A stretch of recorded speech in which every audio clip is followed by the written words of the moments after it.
I 7. love your name. Thank you. It's so edgy, pun intended. It Can is you indeed. elaborate a little bit on your name? Sure. I mean, if you want me to elaborate fully, the full name is Edgio4, Oh, which ironically enough I've means heard I of that name speak the before. truth. Oh, It does, right? Which yeah. is such a crock because I love teasing people. He's a very big teaser. I mean, that's where he fits into this crowd pretty well. You gotta be, Oh, okay, you I gotta like be that. very careful around him. And it's hard because Becca, my wife, is extremely gullible, so I have to control myself at home, which means that when I leave and I come here, I get to say anything I want to Becky, and she has to Yes. believe it.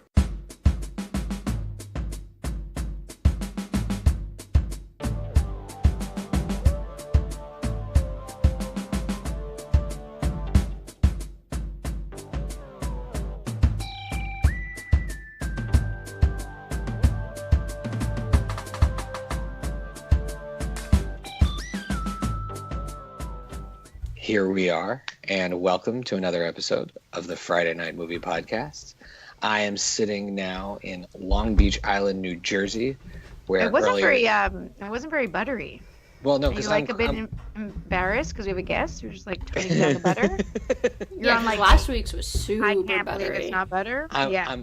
I'm on my cell phone, so I don't think it has the range to fully capture the butteriness of the voice. I would say I'm a little bit more of a sugar-free syrup today. But earlier today on Long Beach Island with my in-laws, we went to the Long Beach Island Pancake House, which is really one of the greatest pancakes on the planet. And we all walked in wearing our Long Beach Island Pancake House shirts.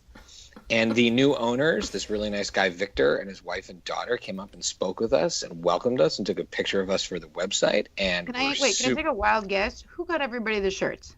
So it was my idea last year with Allie's sister, Shocked. Mare. Shocked. And then this year, Allie's dad encouraged us all to wear our shirts to our breakfast. So anyways, this is the most you've ever asked me about me. So anyways, being the guy who runs the pancake Because I'm for making the fun table, of you with undertones. yeah, That's with, okay. being the guy who runs the Pancake for the Table Instagram and Twitter, going to one of the great pancake metas of the world, I feel like that has to be my top of the show comment. That being said, I'm also joined here by my sisters, Lily in the Canary Islands. How are you today?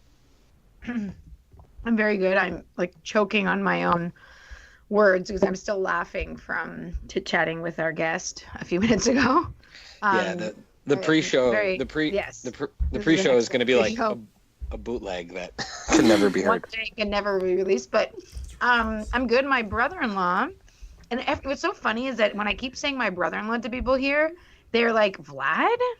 Your brother-in-law who works at Pixar, who lives in California, why would he want to move there? Why would he move here? And I'm like, no, obviously not Vlad. It'd be my Spanish brother-in-law from Barcelona, you dummies. Like, everybody has asked, like Becky and Vlad got divorced, and Vlad is moving here. That's like where people's heads go, which is hilarious. And no, so my other brother-in-law, my husband's brother, moved here yesterday. So I'm pretty excited, pretty stoked. That's awesome. That's great. Yeah, he's your Charles in charge, or your Carlos. Carlos Acargo. Yeah, there we go. And then we have Becky, who has brought with us her guest. But first, Beck, Mom is visiting you. I've already made Mom angry. Like the one time every 5 years I make Mom angry happened on your watch. I hope you're happy. Well, probably instigated by you. Do you want some backstory as to why Mom's angry, though? Well, no, to be clear, Mom's angry. angry. You to tell the story that had me literally like some pee leaked out the other day. With the story. I want that. Well, hold on a second. No, wait, let me just preface that. I called Becky to wish her Shabbat Shalom. I forgot Mom was in California because who can keep track of where our parents are traveling at any given time? Anyone who's listening who knows that about our parents is laughing right now because they know no one ever knows where they are. And I have this like 20-minute conversation with Becky, which was really great. It was great talking to you, Becky. It was really awesome to chat. And then Mom got very mad at me because I didn't ask to speak to her. Yeah, she got really mad. But that's because about 2 weeks ago, Mom cracked the screen of her phone and has been debating what to do. Should she get it repaired? Should she get a brand new phone entirely? And we spent on Friday like a solid 2 hours discussing all of the options, all of the costs. What should she do?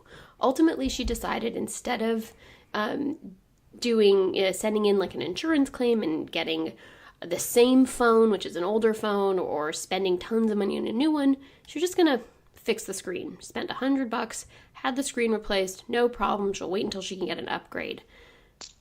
Perfectly fine. Wait, how did the story go? Oh wait, so Are you kidding me? I'll tell it. So mom cracks the screen of her phone and she's trying to decide what she should do.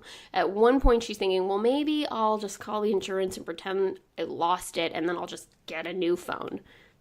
Flash forward 12 hours, she completely loses her phone anyway, so she's calling in to make an insurance claim on the lost phone. She then finds the phone that she's pretend fake real lost and decides in my car, and then ultimately decides she's not going to claim the insurance on it. She's just going to spend $100 to fix the screen, no biggie. Next day, I go to work. She goes to fix her screen. It's the end of the day. I'm trying to reach her. I call her once. It goes straight to voicemail. The other time it goes straight to voicemail. Finally, third time she picks up and I go, Mom, what's going on? Like, why aren't you picking up your phone? Do you have bad reception? She goes, well, you know what happened. I'm like, no, I don't know what happened. She goes, I got home from fixing the screen and then I dropped it in the toilet. And then 2 hours later, she decided to put it in rice. Surprise, surprise, the whole thing is fried. So that's really? first. Yeah, no, her phone. But when you told it to me, I'm just gonna say, like when you told it to me, you said that you called her, and you're like, oh great, Mom, you got your phone fixed, and she was like, oh, I'm so glad you can hear me, and you're like, why? She goes, because I dropped it in the toilet. You're like, come on. That's what it was. That's what it was. Sorry, I couldn't remember what actually happened. But the point is that, but I actually have a better mom bit, just quickly in case you want to edit that one out. Mom arrives on Thursday and says, I've been listening to the podcast and I'm learning so much about you three. And I go, oh, what have you learned? She goes, well, I can't remember anything. Which is also a great mom line. Anyway. And we can confirm that Dad does now listen. He can is. We?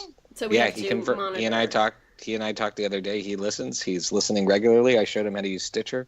So anyway, so proceed accordingly with caution. With stories you tell. Having Mom here has been great. She then got very mad at Shy because after she dropped her phone in the toilet and could not receive or make calls, Shy did not try and reach her through alternate means such as calling her calling her iPad, and it just kind of led to a whole thing. But anyway, it's resolved. We're here. It's resolved. We're having a great visit with her. That's awesome. Well, we promise our listeners on this show a few things. We make certain commitments. One of them is that we won't be too nice to each other.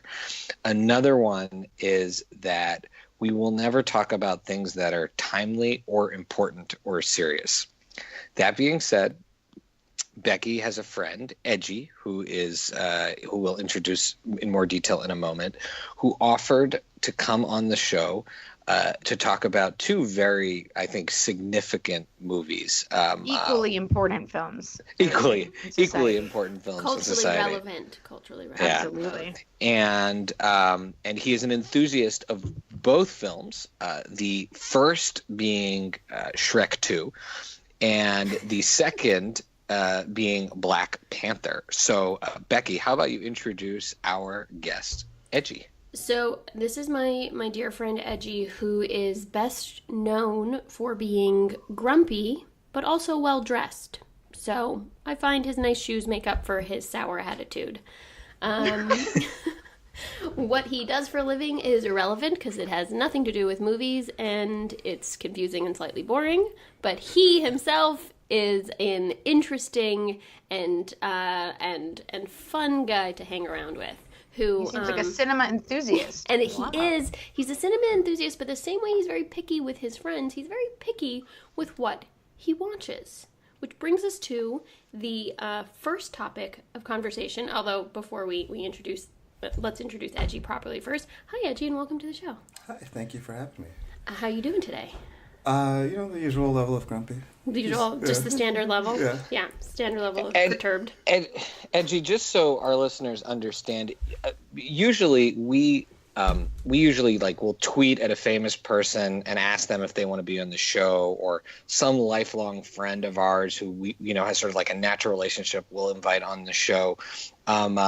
You're kind of different because Lily and I, up until the pre-conversation, still had no idea how our sister knew you, and you kind of came on through your own sort of offer to us. So I was wondering if you could maybe explain what brought you here today. Sure. So I guess backstory is I really don't like podcasts in general. Fantastic. Welcome Until so what you're saying is you're never going to listen to this. I have actually listened to this podcast. This is the only podcast I have willingly listened to in my entire life. And that includes all the hundreds of ones that my wife has played in the car that I tune out and sing in my own head so I don't have to listen to the people's voices. So backstory, I don't like podcasts. Becky tells me, you guys do a podcast, it's lovely, the usual talk up the stuff.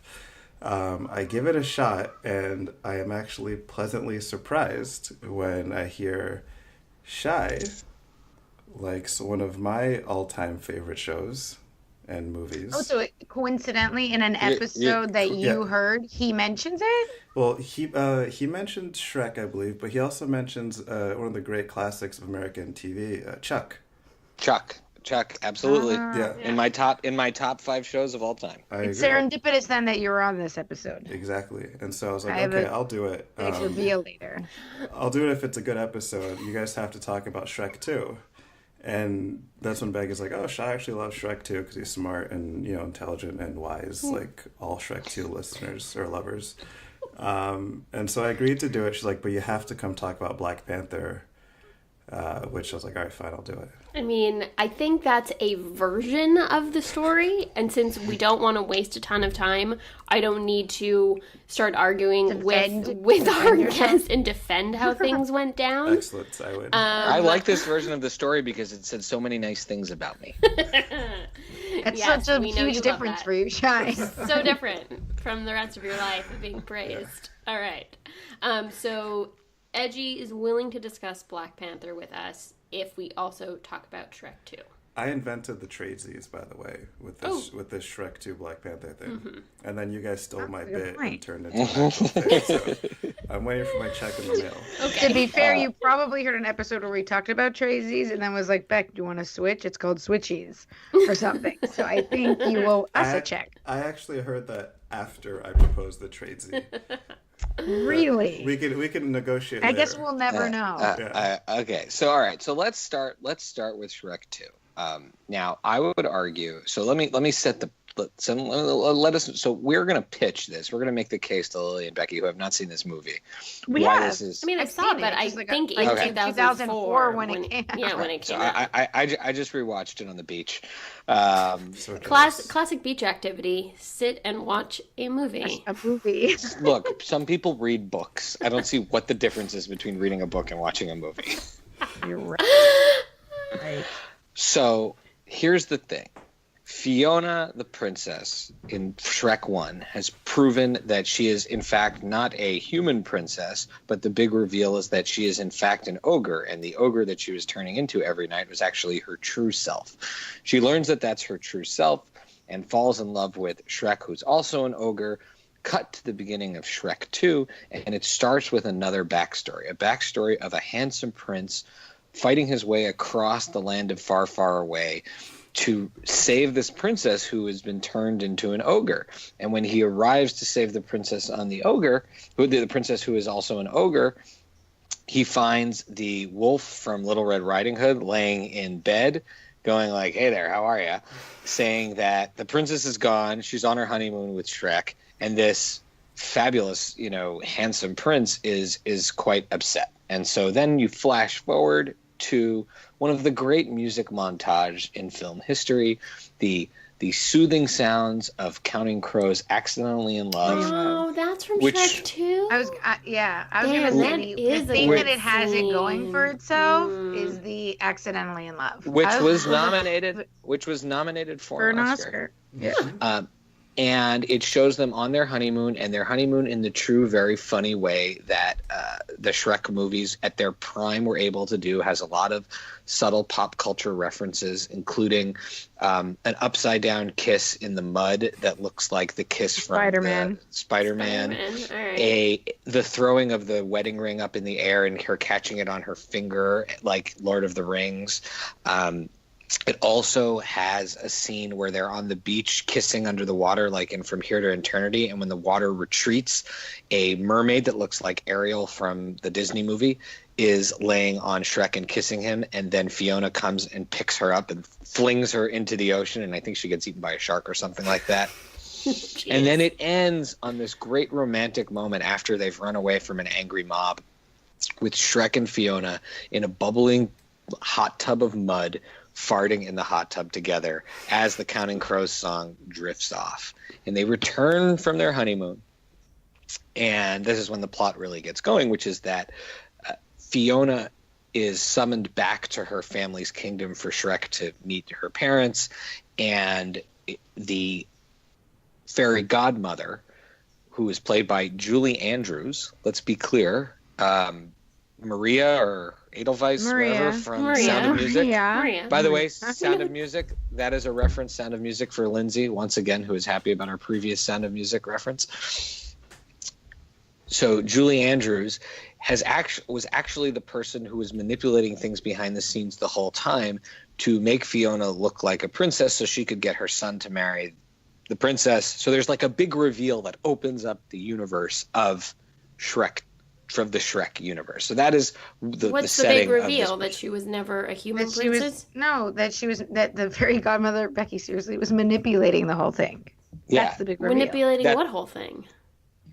The whole boy, first. I think we got to watch the movie, Becky. All right, whatever. Yeah. Got it. Big reveal. Edgy, why don't you jump in here? I feel like I've set it up a little bit. In my head, I'm like, you had me at Counting Crows, people. From our previous episode, we you all know that I was serious about getting tickets to see them this summer. So Edgy, what case? So now that I've set up the storyline here for Shrek 2, what are a couple of the key points that you would make as to why this one is great? You know, it's funny. I always thought Shrek 1 was nice and cute and funny. It was a good way to introduce the characters. You know, like I loved Pinocchio. But I thought Shrek 2 was great because it reminded me in a little bit of Coming to America. And I always thought of Prince Charming. Please explain. If you kind of like, you know, if you have bad eyesight, Prince Charming kind of looks like a paler version of Eric LaSalle, the lover. And so I always thought the whole, you know, she got summoned back so the parents could meet her husband as like, you know, Prince Akeem getting summoned back so that, you know, Earl Jones Jr. could meet his wife. And so that was like, it was a really random, I watched it on Painkillers the first time. So that probably makes more sense. Shrek 2 or Coming to America? Shrek 2. Okay. I watched it after having a foot surgery, and I was like, this movie is amazing. And then I watched it again later, like 10 or 20 more times, and I was like, it's still just as good. 10 or 20 more times. I owned 3 copies of Shrek 2 at one point in my life, and then a roommate stole one to give to his nephew, and the other one I left with my little brother. Oh, that's kind of you. But what really rings true for you? Like, on what level do you connect so deeply with this film? Is it the characters? Is it a certain story plot? Is it the humor? What really grabs you? I love the humor, but the thing that really, I guess, grabbed me was it was sort of like, it was presenting the whole socioeconomic issues in a really funny way, in that, you know, her family is this one type, you know, the kings, they're rich, they're famous. And then she brings home this guy that's not really what they expected or what they wanted. And so the whole fight between them trying to get them and, you know, Prince Charming trying to get Fiona to marry, or, you know, to get in with him, and then Shrek fighting to get her back or to keep her. And then Shrek changing himself. And then, yeah, exactly. He changes himself. He goes to whatever lengths he can just to fit in so that they'd accept him. And then at the end, you know, he goes back to normal because it's not really needed. But I always thought that was a really interesting take on the whole issue, And it's not something you see immediately when you watch the movie, but it struck me as very very insightful. Wait, so what the hell is Shrek 1 about? It's just him trying to get her. I literally just summarized it when we spoke before. In Shrek 1, there's a princess in a castle who's human, who every night turns into an ogre. Okay. And in part 2, she's an ogre. But then they all switch back to being human, and then realize they still want to be ogres at the end anyway. The cool thing about part 1 is Shrek is just a really grumpy old man who's trying to get people to leave him alone. And so that's the only reason he goes to get her is to get people to leave him alone. So you personally connect with Shrek? Of course. On like a very 100%. Core level. I'm working to get his body type also. I know. Yeah. I do know that. Yeah. Very gory. So I would also add that one of the things I really like about a good sequel is I actually can't stand origin stories. Like, I'm so sick of them. I'm so glad the last Spider-Man movie didn't have an origin story at the beginning of it. And starting the universe in the second part of the story where you had the opportunity to build the world a little bit made it a lot more fun. Like, I was getting the inside jokes. It gave you room to introduce some new characters. Let's not forget Lily's husband starring as Puss in Boots. That is true. He did a really good job. He did a really good job. When I watched it with the kids, Lily, I told them Tio Jose played Puss in Boots. And what about the novelty of all of these fairy tale characters kind of being turned into like crude, funny, wacky, bits? Does it stay fresh in part 2? It's still, I think it works better in part 2 because in part 1, I think so many of the gags were that. In part 2, the story, in my view, is driving it a lot more, and then the gags kind of float in and out of it, but they don't have to set up the fact that they're in this sort of cracked fairy tale world. It's really in part 1 they have to hook you with all these gags, and then in part 2 they can be more story forward. I believe it's part 1 is the one where they're torturing the gingerbread cookie, right? The gingerbread man. Yeah, like that's a great way to introduce a character that plays a role later on. Like that, I was on the floor with that one when I saw it. The other thing I would say is that similar to Superman 2, and this is going to be a segue, we'll get to Black Panther soon. Similar to Superman 2, the better villain, I think, the better villain with the higher stakes. It's always in the sequel. Shrek 2. But it's in all sequels. And she's a more meaningful villain to the overall story because what you learn about her is that she has been a driving force in both movies without you realizing it, and she's got super duper magic powers and ambitions that are quite large. That to me is basically she's General Zod, but the Terrence Stamp General Zod, not the one from Brooklyn that what's his name played, Michael Shannon. Just Superman. As a if we could do a quick. I'm gonna give you the kryptonite. Kal-El. I'm the bad guy.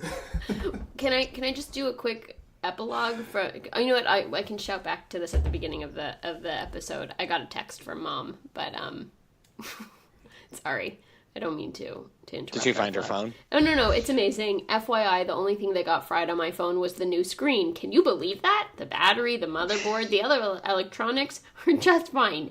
Joe is going to replace it for $65. As I would say in Cuba, que mierda. By the way, Joe is Venezuelan.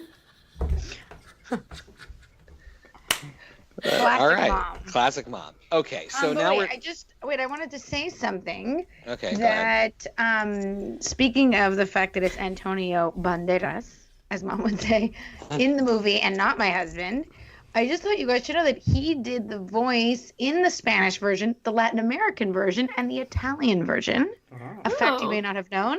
And in the Fairy Godmother's Factory, that song I'm not that big on when they all the potions are flying around. That rock song is kind of lame. Yeah, that's kind of annoying. But just to let you know that one of the potion bottles on the conveyor belt is marked Viagra. I just thought that's pretty Podcasting with Lily is like pop-up video.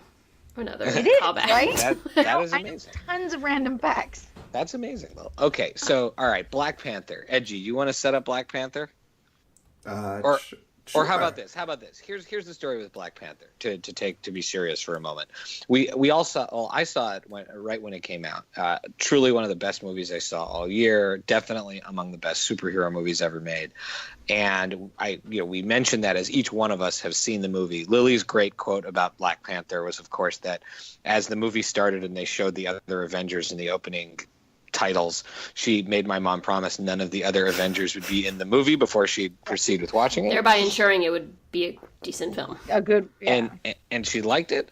But I think, as Becky had noted previously, being a couple of Jewish kids, white Jewish kids from Montreal, we felt that going deep on Black Panther without bringing somebody who could at least speak to it from their own personal identity would be, I would say, not a maybe not a as- waste of a chance to chat about the movie. Exactly. And we recognize, Edgy, coming on, that you are not representing every single point of view in the Black community that could possibly have a view on Black Panther. But being a friend of Becky's and an enthusiast of this particular movie, and your offer to come on as a guest if we talked about Shrek 2, we figured this would be a great opportunity to give a little bit more context to Black Panther. Even though I wanted to kick it off with just like, without getting too serious, if that's okay with you, Shai, just the like basics, right? Yeah, go ahead. Yeah.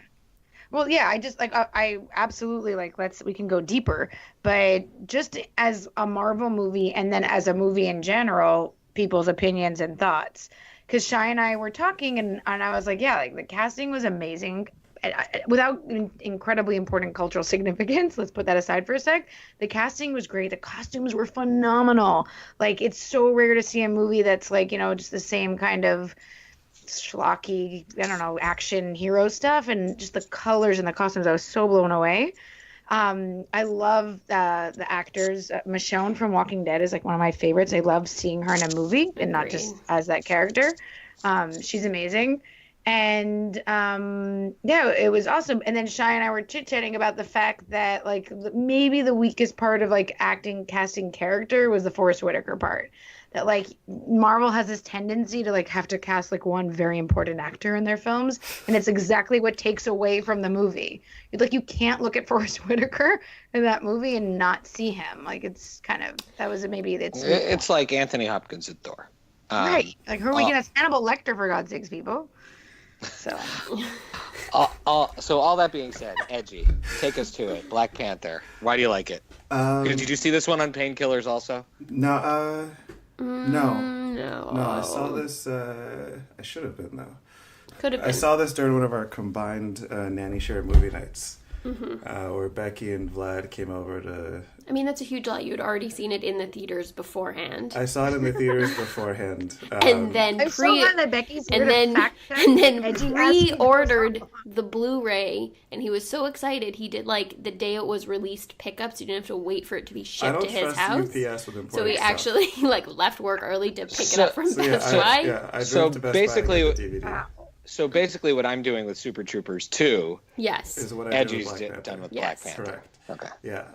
The funny thing is, I didn't enjoy it in the theaters as much as I thought I would because I was still stressed because I was leaving work. And I was I was like half answering emails from during the movie because I had a meeting right after the movie was done. So I enjoyed it. It was a nice preview, but I already knew I'd order the DVD and I was going to be watching it at home, so I was okay with that. But anyway, so Black Panther, I agree with Lily. The costume part was amazing because it's the first movie I could think of, besides Coming to America. I guess that's on my mind today, where you see like actual like culturally accurate costumes, or not even costumes, just outfits. Where you see everyone's wearing, it's not just from a generic African looking outfit. It's shirts and pants and dresses and hairdos and it was a very culturally accurate movie. Right. It's not superficial. Yeah, and so it wasn't like an offensive thing, like, oh yeah, these guys are pretending to be from some country in Africa. It's like, this is sort of a representation of what African culture would look like on the big screen. So I thought that part was amazing. The casting was ignoring all the cultural magnificence. The casting was great. The story was great. The special effects were not like super over the top, even though it's like a futuristic society. Overall, I just thought it was a really well done movie without even going into any of the background and the cultural significance. And then I have a question, though, going into the cultural stuff. The way that Wakanda is portrayed, right, as it's secretly being this very technologically advanced, wealthy, safe, secure place, as like this, this hidden gem of Africa. Did you have any sort of emotional reaction to that fantasy, to that fantasy that was created by the film? Yeah, so I guess the first thing is, going back, you always heard the stories about, the El Dorado and Atlantis and all these places that generally Caucasian explorers were looking for to find, just some magnificent source of wealth or power or energy or whatever it is. And I thought it was really cool that they had this mythical, amazing society in the middle of Africa where the people that knew about it were looking for it and everyone else just had no idea, but it was something that was sort of kept hidden by African society as like, this is our gem and we don't want it to be exploited by anyone else. So I thought that was great. And then, like Becky and I talked about this sort of a few times where it's really good for young people, kids, or even, old adults to have some sort of, I don't want to say mythical creature, but like a superhero or something to look up to, right? It's like this person looks like me and they're amazing and they're saving the world. And so theoretically I could be amazing and save the world. Right. And it's crazy to start interpreting. I think to me, it's amazing. It comes down to that. Like there's somebody on a big screen that looks like you. Yeah. That, as in, like, not maybe that much more complicated, to be obviously very brief, but sorry, continue. No, and then conversely, it's also really important for people that don't look like, like that, so they can look up and be like, you know what, this person doesn't look like me and they're amazing, so maybe other people that don't look like me are also amazing. Because you think about all like the, in Marvel movies or in superhero movies or whatever it is, all of the evil characters tend to be darker. Like in Thor, Loki's dressed all in black. He's a white guy, but black shirt, black suit, black outfit. His sister in Thor Ragnarok also dressed in black. So it's always sort of assumed that darker hued characters or darker attired characters are the evil ones. And so I think besides the fact that, young black kids can look at Black Panther and say, look, someone that looks like me is a source of good. Young white kids can look at Black Panther and say, you know what, someone dark is actually a good person. And so it sort of combats, the implicit bias, on both levels from a young age. So in general, I see Black Panther was universally loved. I mean, I don't know anyone who's seen it that hasn't thought it was fantastic. If anything, the only time I've heard a criticism of it are just huge superhero nerds who get really into the sort of esoteric details of superhero backstory and mythology and all of that. Correction, it actually did horribly in China. They said it was too dark. There was a whole lot of articles. They said it was way too black. Really? Yeah. Wow. Okay. All right. So you have corrected me there. So everyone loved it except for China. So let's just talk about, I guess, in the United States, and I'm sure there are pockets, I guess, of people who didn't like it, but in general, this was critically acclaimed, and unlike The Last Jedi, which is, I don't know if you've been listening to the podcast, which is a sore spot for me, the critical acclaim and the fan acclaim is matches up. What do you think about this particular movie, about the way Black Panther's characters convey, that made it so acceptable for both people who the characters look like them and the people who characters don't look like them to love it? Was it simply it was a great movie? Is it because you can connect it to T'Challa? Is it because each of the different characters represented something? I think it's funny that you said that, because before Edgy answers, I'll give him a chance in a second, that you and I were talking about, we were like, if you really think about it, though, he's like not really the best character. He's great, but you end up loving the movie because of his sister. She's awesome. There's all these other people, and he, feel kind of bad for him. In the end, he's like, all right, he's a cool guy. But whereas, in so many of the other superhero movies. Wait, hold on. Oh, sorry. can we get back to my question? Yeah. Edgy. Why do people connect to Black Panther of all different backgrounds? I think it's the growth each character shows. And it's funny, you said that, T'Challa wasn't the best character. I actually thought Killmonger was the best character. Because... Yeah, he was great. Yeah, I mean, all the whole cast is amazing. Yeah. And the thing is, the story is not driven entirely by T'Challa. It's driven by each character sort of pushing their own piece of the story. That's a good point. And so that's what makes it like everyone can identify with one person in the movie and be like, you know what, I love that person. Where it's not like you have to love the main character. And they all have... Because there's nobody else. Yeah. Well, they all have... And I think is where it's different from other superhero movies, is that instead of it just being like one, white man being the center of the film and everyone plays such minor roles, here, all the side characters had really meaty storylines and roles to play and were very much involved in the superhero's success. Yeah. It wasn't just like smaller supporting roles. And even better is that every character sort of had a broad range of emotion show throughout the movie. So it's like even the like other tribes, and then the tribe that stays. I don't remember their name. The ones that are not. They're like that tribe was very cool. That was like the mountain even people. them and their relationship. This is like a very minor character, but yet it's somehow very believable. But I do and have kind of ropes you in. I do have one issue with the film. Shai, when can we talk about that? Well, hold on. Shai. Hold on. I just. I think so. Character development is one of the big themes that we talk about in our love of a movie. Like, if there's a little character development, we're suckers for that. And I think Edgy really articulated this a way that I haven't heard someone articulate it before. Because not only do they have growth, they each have these huge moments of conflict when you think about it, of loyalty to the different elements of their society, of their own journey on what they're trying to achieve.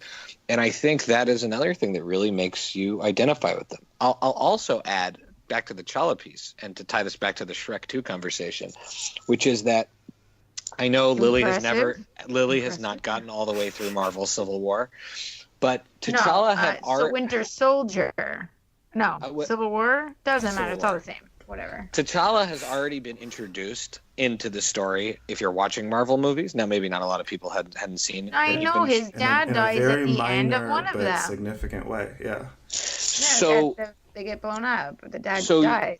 You're also not weighed down in this movie. His character is almost freer to let the other characters evolve because you know a little bit about him already. You've seen him in action. You've seen him be a terrific combatant and team member fighting alongside the Avengers. You've seen his father get killed. You've seen what he stands for. So there's been a little bit of an establishment of that in the universe, so you can spend more time on all of these other people, which again, when a sequel or at least a continuation of a story is done right, this is how you do that. And can we also just say that the women in this movie are super badass? I feel like you just don't get that. They are so much better in this movie than in any other Marvel movie. Like, they're Natalie such another Portman, level. Love her. She's amazing. And it's really awesome that she was like a neurophysicist, scientist, surgeon, or whatever she was. Great. But she does not hold a candle to any of the women in this movie. And it's not her fault. It's the way they wrote the character. I love that there was no like damsel in distress BS in this movie. None of that, and all the female characters were really interesting and strong and had vital roles to play in Black Panther's success. And they existed independently from him. Yes, they did. There were their development wasn't tied to his actions. It was they're distinct characters and people, and they do what they need to do, and they make their own decisions, sort of regardless of what's going on outside. Mm-hmm. Yeah, that's very cool. Okay, so all right, let's talk. I think we can talk about flaws now. Flaws. Go for it. Becky, you have permission. Please go ahead. Thank you. I am the youngest, and so you never know. I thought I was the youngest. Are you younger than me? Are you? No, I think you're like a month older than me. 84? What month? December. You're November. You're a month older than me. Yeah. All right. Anyway, so okay, so my one issue is that at the end of the film, spoiler alert, you might want to fast forward a minute or two. At the end of the film, I mean, honestly, I'm literally the last person who saw this movie. When the tribes, that like Civil War starts or whatever it is. Michonne's boyfriend in the Rhino tribe. I was totally talking about that with Shy the other day. Okay, so my issue with that is that they have this hundreds, thousands of year history, or however long the history is of the tribes all being together and working under, T'Challa's line and the Black Panthers, and then like that Killmonger's in charge, and all of a sudden I think that's on so him. good. No, Yeah, I don't think it's good. I think what they needed to. I feel like that happens in societies. Excuse I think me. that's a great. Excuse me. Can I finish my point?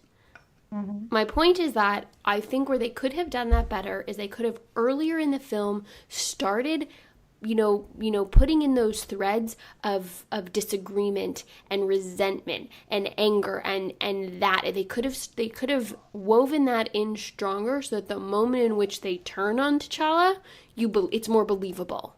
And for me, it just felt too. It felt too contrived, right? Contrived and also like.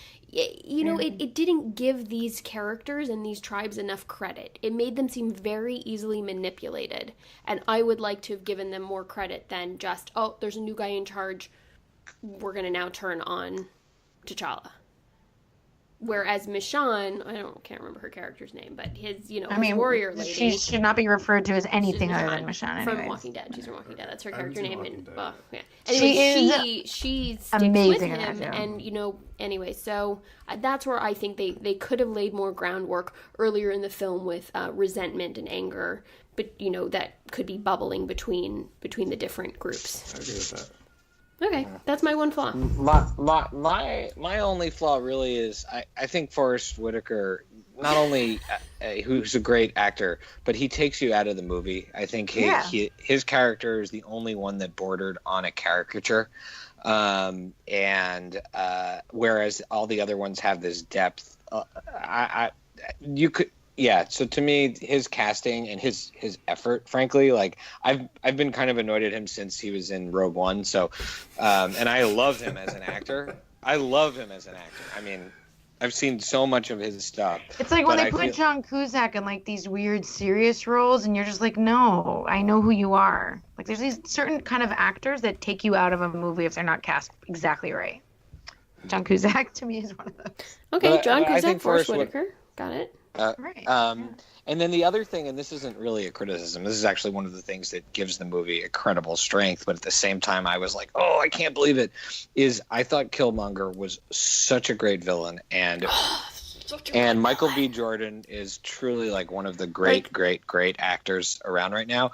I was just so, spoiler alert again, I was just so bummed that they killed him. I understand how it served the story, but I just wanted to see more and more and more of him. What if he's really not dead, maybe? I'm sure he's not dead. You don't see him die. And I know there's a whole bunch of like whisperings about, oh, is he going to come back for Black Panther 2 or like Loki. Yeah, people love him. In theory, they could save him. They have technology. So I like the part, he's an amazing character, and him dying sort of served the purpose for the movie, but the fact that they don't actually show him dead. You could just like sneak him a little Black Panther juice and bring him back to life. Yeah, for sure. Or get him to the lab. They're basically going to see how well he read with the audience, and then they'll decide. Yeah, flexibility.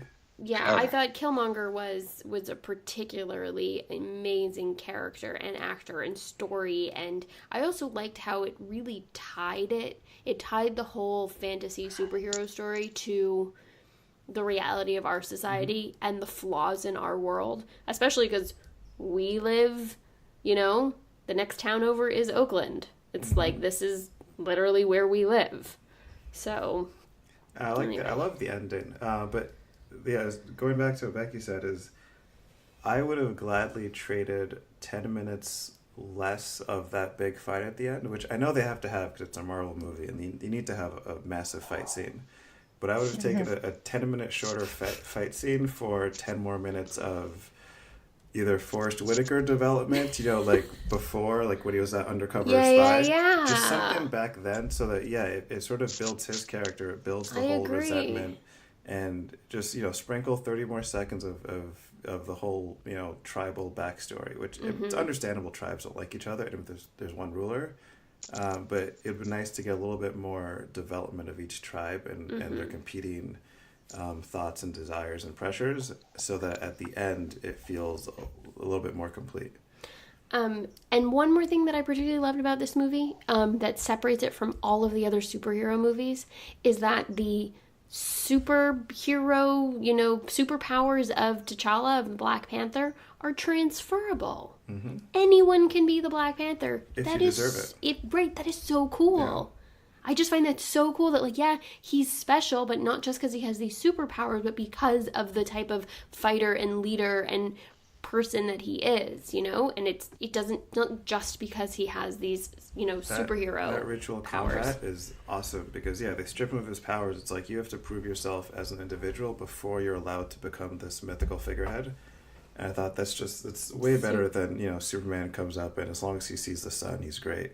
Or like the typical accidental experiment. Yeah. Or Right. Or if you're a multi-billionaire who has a secret cave, you can build all do sorts whatever of you technology. want. Right. This is, you have to be a really good person and you have to be strong, you have to be smart, you have to be good, and then if you're all these things, you can become this Captain mythical America is person. basically just chosen because he was a nerd. They're like, oh, maybe he's nice because he's nerdy. Well, Okay. I will say, he volunteered for it, and it's never been clear to me, but why Steve Rogers survived that and almost no one else did is one of the great mysteries of Maybe because he's a good person. Marvel. Yeah. So it could be because he is Steve Rogers. All right, let's wrap up our discussion of Black Panther and do a quick go around of MVPs of the movie, starting His sister, with obviously. Yeah, Sister. agreed, sister. Always the sister. I'm going Killmonger. Okay, good. All right, Good, reasonable. Sister Killmonger played by is, Letitia Wright. She's awesome. yeah. To me, Shuri is the greatest new Marvel character, added to the story overall in all of the movies. For a lot of reasons. One, she's hilarious. She's super smart. It's fun to finally see every one of the superhero movies has a tech person, but I don't think they've had anyone that could really rival the character and the smarts and the charisma of Tony Stark until they brought in Letitia, right? True. And I think Shuri now is the first one. Like Spider-Man has some tech savvy, and the Hulk is a tech savvy guy, and everyone has had scientists on their team, but not until her has there someone that I think can fill up the joy of the audience the way Robert Downey Jr. can. I have someone that gets close. Have you ever seen the horribly wonderful show Arrow? Oh, dude, Shai loves I that watch, show. I watch all of I feel them. like we're the same Clearly, you person. and Shai need to get together and watch some TV together. Shai, you want Okay. to go on vacation together? Yes, are you kidding? And just watch. By the way, watch Edgy shows? doesn't like to do physical stuff. He doesn't like to go for hikes I or don't do walks hikes. or anything like that. I have a horrible foot. I don't do hike. Anything All right. involving feet, I don't do. Edgy, we're going on vacation together. Wait, are we talking Felicity Smoke? You know it. Now She's let's the talk closest about person. people. When He you knows talk what you about guys are people talking that you identify with, not only is Felicity Smoke amazing, but she's Jewish. So that's when I watch a show. So edgy, you And definitely I feel identify like- with her. I am a Jewish female. I Good feel with like computers. someone represents me. When every once in a while they'll randomly have that actress like say a Jewish prayer or mention a random Jewish tradition, it speaks to me. So on the subject of CW shows, this can be our epilogue here. So I watch all of them, and I just started watching Black Lightning, which I don't think airs on I think it airs online. I'm not really sure where it airs, but I've heard of it. I haven't watched it yet. So my it's to-do on- list. it's on Netflix now, and I immediately loved it from the beginning, and I would love to have you watch it since you're a fan of the CW shows and come back and discuss it. So Sounds good. it stars Cress Williams, who is in both Heart of Dixie and Prison Break, and it's super. I absolutely love it, He's and like, it's you lost me at part of Dixie. I haven't seen either one of those. I haven't seen a lot, but no, I'm going to watch it. Check it out because I loved it from the first minute. And it would be really interesting to have a conversation about Black Lightning in the context of Black Panther because And Coming to America. And America, which is the movie that ties all movies together, obviously. But it's yet to. It seems ambiguous online. If somebody's listening and knows this, I think it takes place in the Arrowverse, or at least can take place in the Arrowverse to the extent that Supergirl does, even though it's kind of in a different dimension. So I would now I'm halfway through the season and I'm loving it. I would love to see this show connect to the Arrowverse because I would love to see these characters mix it up with the Arrow team and with Team Flash and all of that. So, anyways, all right. Random question about Black Lightning, and this does tie back to Black Panther and just black superheroes in general. Are his powers permanent or are they removable? I am not far enough into the show to know the full extent and backstory of his powers. What I do know is that he has a certain amount of powers, but they can harm him, and so his suit and the technology in his suit is part of what makes him both able to channel him, but also not experience the negative impact. Okay. And I would say that the powers, I don't know if they're transferable from him to someone else, like if someone else wears the suit. But one of the things that's revealed in the first episodes, this is not a spoiler, is that his daughter has a different type of superpower that I don't know if it's connected to him or just she happens to be born with them. But his daughter, there's a great storyline. His daughters are both two main characters in the show, and they are really interesting to watch. And the one that is discovering her superpowers is really a cool character, but I'm not far enough into the story to know. I'm only about halfway through the season, but I really really love it. So edgy. The reason I asked was because going back to the whole transferable power thing, and I'm blanking on the name of the superhero. This is one of the few times I was really upset with I'm struggling. What's the Daredevil actor's name? Or Ben Affleck? Not Daredevil, Deadpool. Ryan Reynolds. Yeah, what was the other superhero he was in that bombed? Green Lantern. Green Lantern. There you go. So the original Green Lantern was a black guy who had his powers from that ring. In the comic book, you mean? Yeah. He got his powers through the ring. John Stewart. Right? No, that's a Jewish guy from TV. No. It might be. Yeah. Are you talking the original Green Lantern character is a black dude? Do you remember the cartoon? Do you remember the Green Lantern cartoons from like 20 years ago, where it was like it was like superhero, Batman, Aquaman, all the Avengers, all the superheroes, and the Green Lantern was this big muscular black guy. Him. Yeah, so John Stewart was a Green Lantern, but there are many Green Lanterns. Right, there's like a whole universe, a whole group of them, right? Okay, so I'm thinking of the one in the cartoon. Becky pulled it up here. First appearance of Green Lantern routine. And so I just thought it was really cool interesting that his powers were also technically transferable, because if he didn't have the ring, he didn't have those powers. And Black Panther's powers are also transferable, because if he doesn't have the serum, he doesn't have the powers. And I was like, it's a cool thing, but I always found it interesting that the black guys didn't have permanent powers, while the white characters that are superheroes Damn, that's a great counterpoint.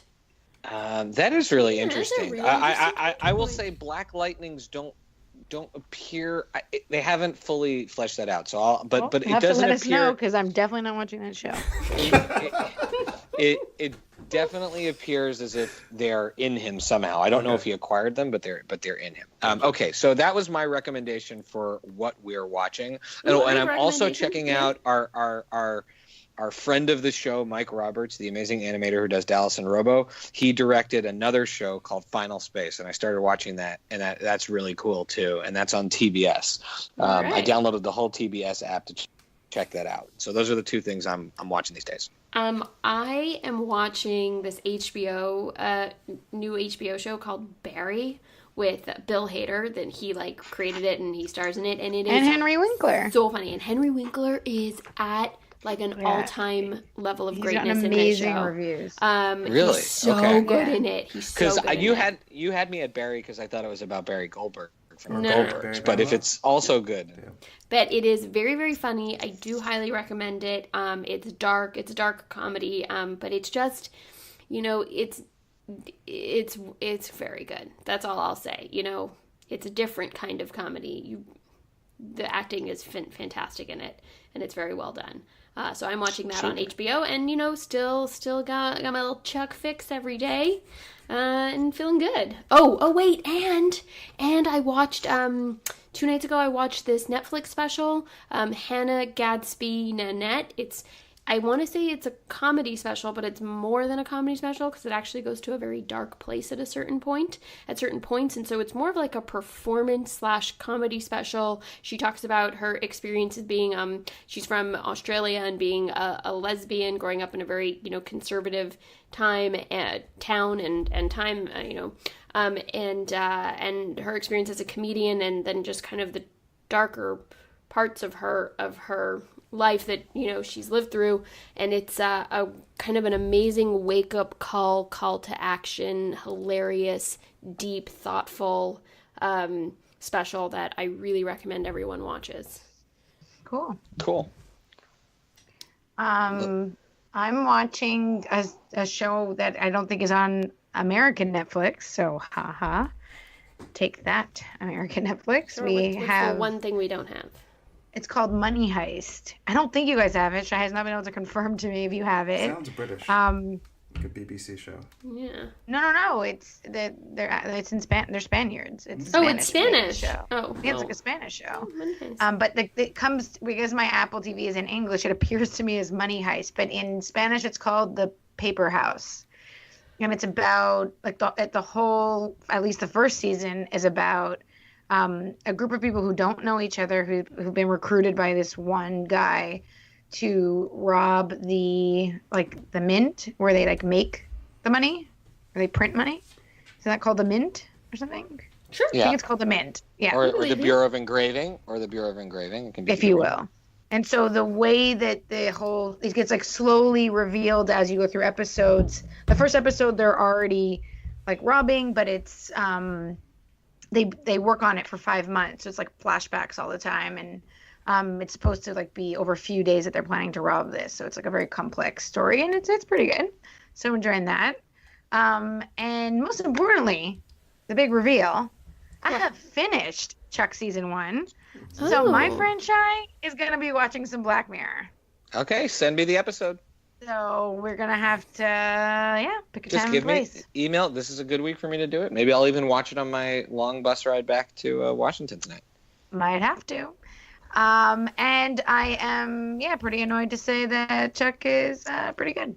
Season 2 gets better. Season 2 is better.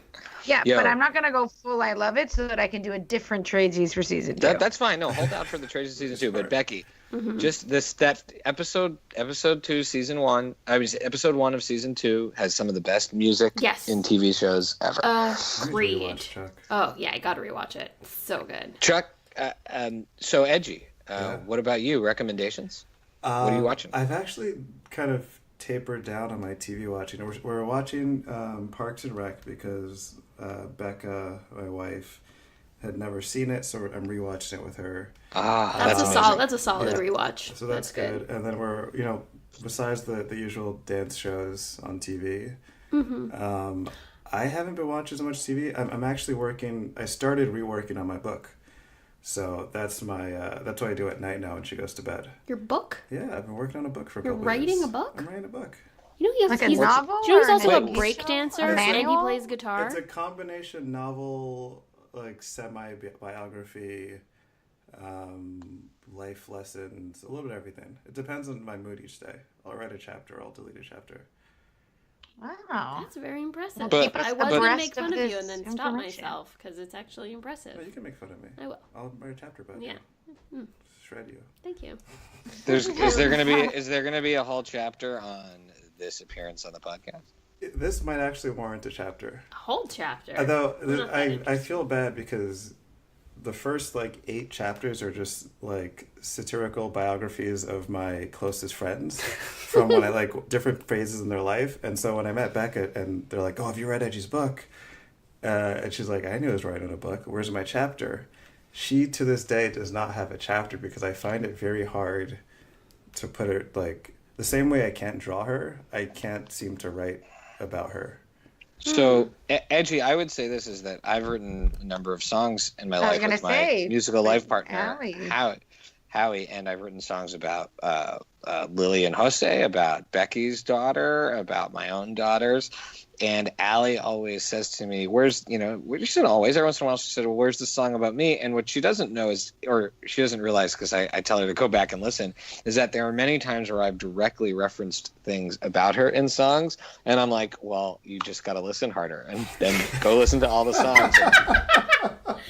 Careful, he's definitely going to start using that. You tell Just me. listen harder. And so I think you can just tell Becca, read the whole book and find out where you are. She hasn't seen it in a couple of years. So, I took a 3-year hiatus, maybe. Actually, maybe 4 years. And I just started getting back to it 2 months ago. That's awesome. That's very cool. Okay, so with that, Edgy, do you want people to follow you anywhere? No. Do you do Twitter or Instagram? Or I'm on Instagram. No. No, that's okay. I don't know my Instagram name, my handle. I forgot. No, I'm not on Twitter anymore. Yeah, I'm good. Okay. All right, follow him Becky? here on the podcast Yeah, follow when me he through joins. Becky on the podcast. Yeah, exactly. Wait, when did we do shout-outs after this or before? Oh, you're right. I forgot shoutouts. So why don't you shout out to your wife now, Yeah, like a good I'm husband? going to shout out my wife, Rebecca. So shout out Rebecca, shout out Ben and his girlfriends, Miri and Becky. My brother, husband, Vlad. I'll let Becky explain That's part of that our to big you. love family. Yeah. Okay. And that's about it. Okay, I'm gonna shout out to my cousin Shelly, who created a chat in the family that's just reactions to the podcast. So that is commitment and love. And so shout out to her and our other cousin Devin, who apparently is also listening. I forgot. Oh, I have another shout out. Oh, wow. Everyone with the long-winded shout-outs this week. All right. I never have any. So then we have a new listener. Dad is apparently going around to people in Montreal promoting us, which is awesome. And he introduced our podcast to a colleague of his who has a photo website. And he's going to be a new listener, so I figured why not pay it forward. And his website is called Hossam Sadek Photography. And it's beautiful, beautiful nature photos. So I said I'd give him a shout out. I like nature photos. Thanks, Hossam. I remembered my shout out from last week. Remember, you got to me and I was like, I don't remember. I remembered it. So I want to shout out to cousins Jeremy and Emily for watching A Quiet Place with me last weekend. So that's last weekend's shout out. What? Was it good? Listen to the episode, you'll find out. Yeah, it was good. It's worth watching. Okay. It's worth watching. I'll listen to the episode. Yeah. So that's my last week's shout out, and tune in next week for this week's shout out. Okay. Shai, who are you shouting out to? I'm gonna shout out to cousin Vanessa. Aw. And all right, back to so Edgy doesn't want to be found on the internet. Becky, where can people find you? Paper BK Princess. Yeah, come on, tweet at me, start a conversation. Let's hang out. And recipes at everydayoat.com. But I gotta be honest, we haven't posted anything in a while. Oh right, okay. Doesn't matter. Yeah, but you can still go on there for the back catalog. And recipes. over to Lily. Where can people find you? I am at Chichi K Gomez on Twitter. Said it properly. And I agree with Becky. Just tweet at me so that I tweet back. And I forewarn you that I like my own tweets by accident. So just a thing that happens. And you can follow me at Pancake for Table on Twitter and Instagram. You can follow all of the Pancake for Table stuff at pancakefortable.com. If you just like the podcast or just want to tell people about the podcast, please send them to FridayNightMoviePod.com, and through there you can catch us on a non-Apple device or an Apple device if that is what you choose. And please leave a review, a good review, as Lily says. You don't even have to listen to the podcast, but listen to a review. I always say, leave 5-star review, and if you have time, give us a listen. And if you know how to do it on Google Play, let me know. Yeah, tweet at us. Explain to us how to review on Google Play. We can't figure it out. And that would be great. And then I will this week be putting up a new episode of Behind the Music and taping we're actually going to tape an episode about Metallica this coming week, which I'm very excited to tape. Like so that episode won't come out for a little while, but we will be taping that one. So I'm very excited to do that. That behind the music was amazing, and I think that's it. I think the music will kick in, and we'll do some dancing in our chairs. Everybody dancing. Edgy used to actually be in a dance group, so I'd like to see some moves. Can you pop and lock? No. Yeah, you can. You're so full of it. I know you know how to pop and lock. I took a pop and lock lesson from Shabadoo himself. I am beyond jealous. You can tell me about this on our vacation. Yes. All right, later, guys. Have a good week. Good episode. Are you heading back, Shy, to DC now? You're gonna rush and Soon, but you have to say goodbye so I can end the episode, and then we bye. can chat. I feel like Becky doesn't know how the episodes end because she always hangs up before it's over. You say bye. Usually I'm really hold your hungry, breath for or 3 the seconds. baby's crying, No. or I have to go to Say bed. bye. Well, you definitely don't, because the last time you're like, fine, you're like, guys, don't hang up, don't hang up. We're like, we never hang up. Okay, let's do it. Okay, bye. Okay, ready? 1, 2, bye. Bye. I love you. Bye. I love you. I guess my only question is there someone that's going to talk about Shrek from a, like a cultural You perspective? can say that we're white. Oh, That's fine. from a fat guy perspective. From a fat green perspective. I was fat for 2 years, and when my liver went bad, I started to turn green. So. Okay, that works. Okay, so we're covering all the bases. I just don't want to feel like the Shrek the actual show, people. we'd be viral. I'm just saying. We might get hate mail. We'd get hate mail, but we'd be viral. Well, Edgy's gonna take it to another level. I Just guess. keeping it real.